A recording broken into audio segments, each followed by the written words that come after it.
Today we're going to be installing a backup camera. This is by Foxpark, solar powered. Let's get it opened up and see what we have here, and then we're going to get it hooked up in the truck.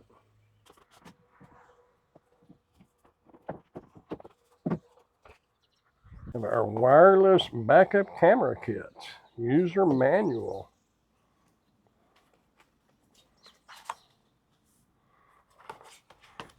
Okay, here is our camera.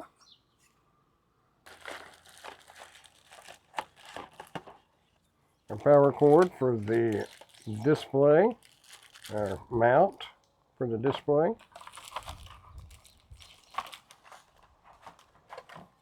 Then we have our display itself. This looks like it's going to be fun. Let's get it hooked up. Okay, after you charge this up for a little while, it says charge it like 4 hours.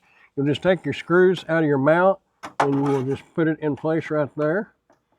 And it will go right like that. And you just put your screws back in there. And that's the installation of the camera itself. Okay, after we got the camera mounted back there, we're going to get the monitor going here. Get this little cover off here, little protector. We'll get it plugged in and powered up. We have our up arrow, down arrow, and our menu here on the side.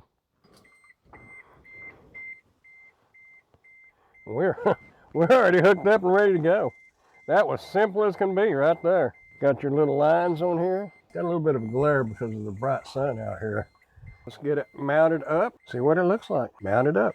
Okay, when you get ready to back up or whatever you need to do, you can just hit any of these buttons over on the side and it will come on.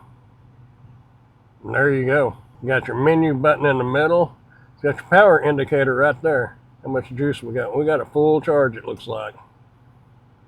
You can turn your guides on and off. Pretty nice. The mount back here is sticky. It's not just relying on suction, so it's there. It shouldn't come off. I'm not gonna say it won't, but it shouldn't. Got good reception. This is a full-size pickup, and so it should be just fine, especially in a car or anything. There you go. Thumbs up. I like it. I am an Amazon associate, so any qualifying purchases that you may make through any of my Amazon links, I will receive a small commission from. Thanks for watching.